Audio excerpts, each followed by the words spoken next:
കാഫിർ സ്ക്രീൻഷോട്ട് കേസിലെ പ്രതി റിബേഷ് രാമകൃഷ്ണന്റെ മുൻകൂർ ജാമ്യാപേക്ഷ പരിഗണിക്കുന്നത് മാറ്റി ജില്ലാ സെഷൻസ് കോടതി 13-ന് പരിഗണിക്കും. സമീർ മറ്റു വിവരങ്ങൾ. വ്യാജ കാഫിർ സ്ക്രീൻഷോട്ട് കേസിൽ പ്രതി ചേർക്കപ്പെടുമെന്ന വിലയിരുത്തലിന്റെ അടിസ്ഥാനത്തിലാണ് ഡിവൈഎഫ്ഐ നേതാവായ റിബേഷ് രാമകൃഷ്ണൻ മുൻകൂർ ജാമ്യാപേക്ഷ നൽകിയത്. കഴിഞ്ഞ ദിവസം ഇത് പരിഗണിച്ചിരുന്നു. പക്ഷേ പിന്നീട് ഇത് മാറ്റിവെക്കുകയാണ് ചെയ്തത്. ഇന്നും ഈ കേസ് പരിഗണിച്ച വേളയിൽ അടുത്ത ദിവസത്തേക്ക് ഇത് മാറ്റിവെക്കുകയാണ് ചെയ്തിരിക്കുന്നത്. 13-ന് കേസ് പരിഗണിക്കും എന്നാണ് കോടതി അറിയിച്ചിരിക്കുന്നത്. ഈ കേസിൽ നേരത്തെ ഡിവൈഎഫ്ഐ നേതാവായിട്ടുള്ള ജിതിൻ ഭാസ്കർ അറസ്റ്റിലായിരുന്നു.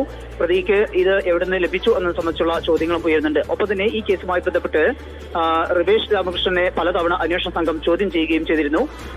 ഈ കേസിൽ ഇത് നിർമ്മിച്ചത് ആരാണ് എന്ന് ഇതുവരെയും കണ്ടെത്താൻ കഴിഞ്ഞിട്ടില്ല. വടകര ലോക്സഭാ തെരഞ്ഞെടുപ്പിൽ ഏറെ ചർച്ച ചെയ്യപ്പെട്ട വിഷയമായിരുന്നു ഈ സംഭവം. അതുകൊണ്ട് തന്നെ ഇതിന്റെ ഉറവിടം കണ്ടെത്തുക എന്നുള്ളതാണ് ഏറ്റവും പ്രധാനപ്പെട്ട ഒരു കാര്യം.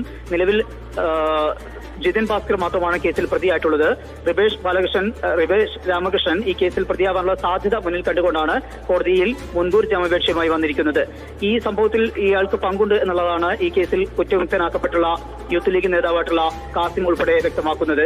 അതുകൊണ്ട് തന്നെ ഇയാളെ ഇനിയും ചോദ്യം ചെയ്യാനും അതുപോലെ തന്നെ ഇതിന്റെ തുടർ നടപടിയിലേക്ക് സാധ്യത നിലനിൽക്കുന്നുണ്ട്. അത്തരം ഒരു സാഹചര്യത്തിലാണ് റിബേഷ് കോടതിയെ സമീപിച്ചിരുന്നത്. ഏതായാലും ഈ കേസ് പരിഗണിക്കുന്നത് 13-ലേക്ക് കോഴിക്കോട് ജില്ലാ സെഷൻസ് കോടതി മാറ്റിയിരിക്കുകയാണ്. ശരി, സമീർ സി മുഹമ്മദാണ് വിവരങ്ങൾ നൽകിയത്, കോഴിക്കോട്.